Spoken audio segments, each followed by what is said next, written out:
afternoon, and welcome to this Thursday, February 14th, Valentine's edition of Westman Newsline. I'm Colton Yarch alongside Brandon Pretty and Dylan Donald. In today's news, we'll tell you about a Manitoba man who has been charged for child porn and bring you an update about another Manitoba man in court. And Brandon will be in sports. Brandon, the Blade Runner, as he's called, is being charged with murder? That's right, Colton. Oscar Pistorius has been charged with murdering his girlfriend. Not exactly a pleasant story. I'll have that and more later on in sports. Thanks, Brandon. And Dylan will be in with weather. Dylan, will the weather be as warm as the love that will be shared today? Judging by the outlook for the day, I'm going to have to burst your bubble with some cooler temperatures. Currently in Brandon, cloudy sky, -12 with the winds from the north-northwest at 23 kilometers an hour. I'll be back later on in the show with your full weather details. Thanks, Dylan. RCMP in Saskatchewan have laid child pornography and voyeurism charges against a Manitoba man. Jason Mark Michael Morrow was arrested while trying to enter Canada at the North Portal border crossing southeast of Estevan. Officials allege there were child pornography and voyeurism videos on his personal laptop. Morrow of Stanley, Manitoba is scheduled to make his next court appearance March 25th in Estevan. Deliberations will continue this morning in the court-martial of a former Manitoba soldier accused of manslaughter. A 5-member military panel, which is akin to a jury, began deliberating in the case yesterday. Paul Ravensdale, a retired warrant officer, faces 6 charges stemming from a deadly 2010 training accident in Afghanistan. Ravensdale was leading a test of anti-personnel mines on a weapons range when the mine went off incorrectly, shooting hundreds of steel ball bearings backward instead of forward. The Manitoba government is days away from announcing a province-wide review of speed limits. Highways Minister Steve Ashton says the goal is to devise more consistent standards of how speed limits are set on highways and streets. That includes addressing the patchwork of different speed limits in municipalities. He also says it will also take into account newer, better-designed roadways that can handle higher speeds. The Manitoba Trucking Association says it welcomes the review in the hope of more consistent speed limits. Bottles of rum bearing the name and likeness of adult film star Ron Jeremy have been removed from the shelves of Manitoba liquor stores. Last month, liquor marts in Manitoba began selling Ron de Jeremy, a 7-year-old premium rum produced in Panama. The Manitoba Liquor Control Commission ordered 60 cases of the 80-proof rum. The name of the product is a play on words, as Ron means rum in Spanish, while the 59-year-old Jeremy is one of the world's best-known porn stars. The Ron de Jeremy product line was launched in 2010 and is marked as the adult rum, but makes no reference to his work in thousands of pornographic films. The company that imports the product says the Manitoba Liquor Control Commission hasn't explained why the product has been removed from the stores. 2 new art exhibits are on display at the Art Gallery of Southwestern Manitoba. While one focuses on Ukrainian culture, the other draws attention to the impacts of the War of 1812 on First Nations peoples. The gallery brings new work from Brandon-based artist Chris Reed and Vancouver-based artist Howard Suey to the Wheat City. I Like to Believe I Am Telling the Truth centers on Ukrainian heritage, while Friendly Fire draws on the history of health and medicine during the War of 1812 and the lasting effects on First Nations people. Curator of Contemporary Art Natalia Levendin-Scala says Friendly Fire depicts the political ramifications of alliances forged 200 years ago. The statue talks about the interconnected and very complex relationship between the British and their First Nations allies, which the War of 1812 probably would not have been won if it was not for the First Nations allied forces that helped them. The 2 exhibits will run until March 16th, and guided tours are available. And with that, let's take a look at where today's money markets are currently sitting.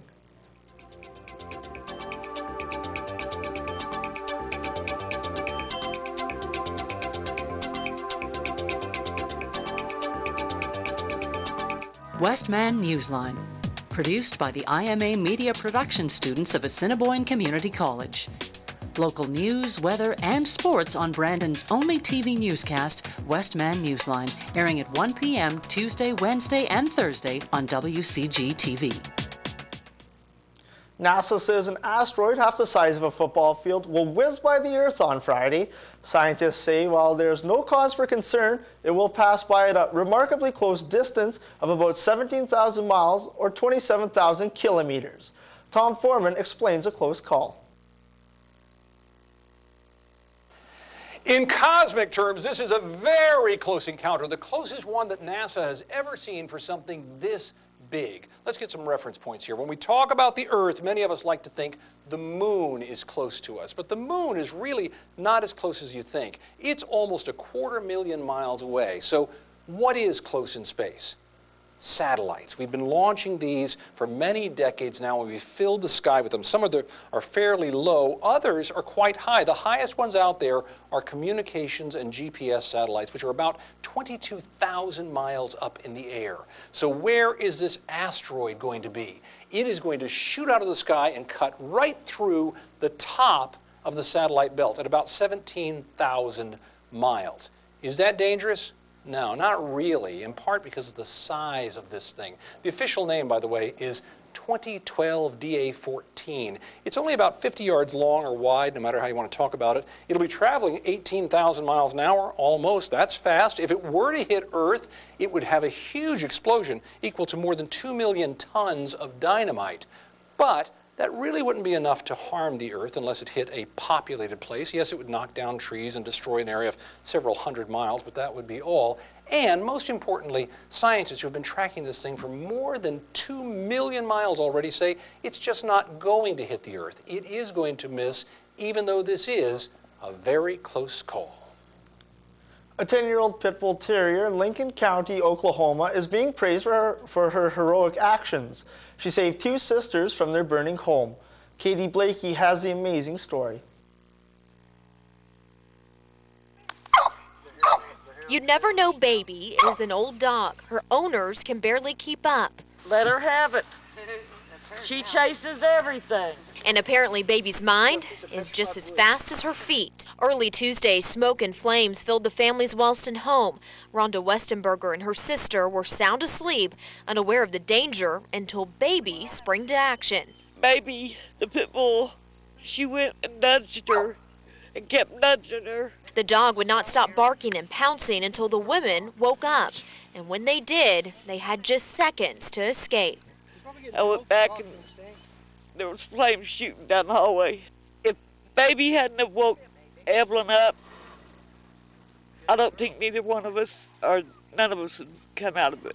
The women ran out, but their other 5 dogs were stuck inside. So once again, Baby came to the rescue. And then there was one that was hiding under the bed that wouldn't come out. And Baby actually went in there and grabbed it by the neck and drug him outside. The family's home of 17 years and everything in it is gone. But the family says their hope is not lost. She's always come across to us as just one of the family, and this just proves it. As long as they have their family, their baby, by their side. I am so proud of her. She is my hero. She's a hero of all of it. That's it for news, but stay tuned. Dylan's up next with Newsline Weather.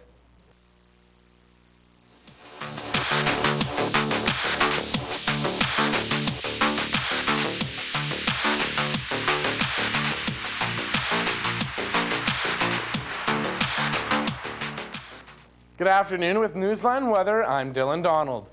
Well, those warmer temperatures that we've seen the last few days are going to be taking a break for Valentine's Day, just in time to bring us some snow. Currently in Brandon, cloudy sky with -12 and the winds from the north-northwest at 23 kilometers an hour. This evening, cloudy sky with -11 for a high and the winds from the northwest at 15 kilometers an hour. Overnight, cloudy sky, -19, with the winds from the northwest at 10 kilometers an hour. As we take a look at our radar image, Westman is not seeing much precipitation right now, but that will change by the weekend with a 60% chance of snow on its way. As we move to our satellite image, clear once again with minor cloud cover moving over from BC and Alberta. Moving to our 5-day forecast now. Before the weekend, cooler temperatures for tomorrow, -12 for a high. For the weekend, expect warmer temperatures with a 60% chance of flurries for both days. As we look at the beginning of next week, we're back to those normals for this time of year with minus double digits. Now let's take a look around the region. Winnipeg is in at minus 16 degrees this hour. Portage la Prairie, minus 15. As we move north, Dauphin, minus 11. Neepawa, minus 10. Carberry, minus 13. Killarney, minus 14. Minnedosa, minus 12. And Verdun rounds us out this hour at minus 11. Seasonal norms for this time of year are a high of minus 8 and a low of minus 20. The record high was set back in 1984 when the temperature was plus 2.3. The record low was minus 34.4 in 1967. Once again in Brandon, cloudy sky and minus 12 with the winds from the north-northwest at 23 kilometers an hour. That's it for weather, but stick around. Brandon's up next with Newsline Sports.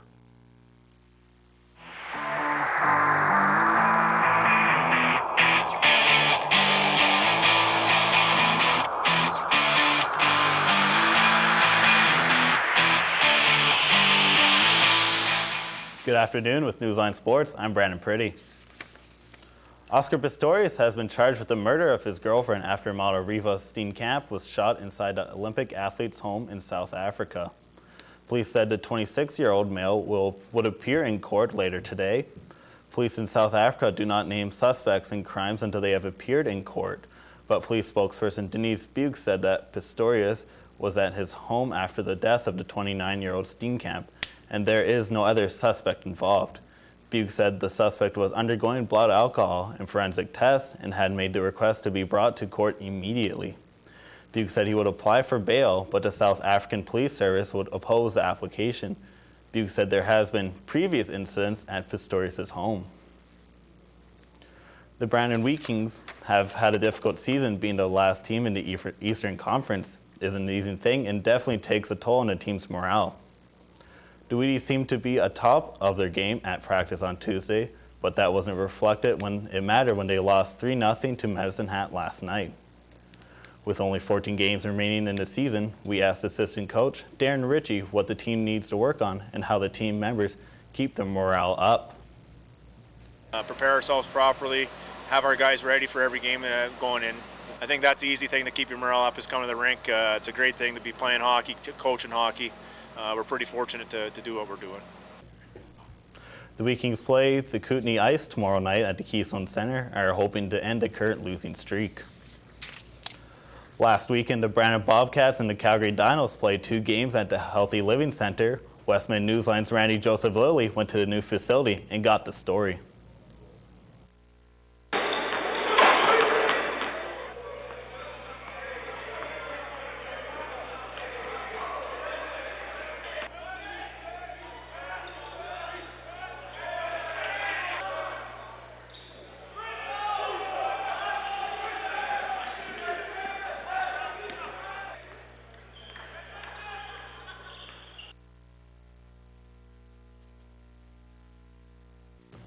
Sorry for technical difficulties. And Colin, that's it for sports. Thanks, Brandon. That's all the time we have. Oh, well, being today Valentine's Day, I got to ask you got any big plans today? Well, last night I did do my last-minute shopping for my girlfriend because I do feel a little bit obligated to do something for Valentine's Day. And what about you, sir? Going skating with some buddies, just kind of have a guys' night out, go and enjoy the beautiful weather that we're having here in Westman. Sure is. Should be fun. Not a big Valentine's Day guy. Me neither. Gotta do what you gotta do. All right, well, that's all the time we have for you today. Be sure to join us again next Tuesday for Brandon's only TV newscast, Westman Newsline.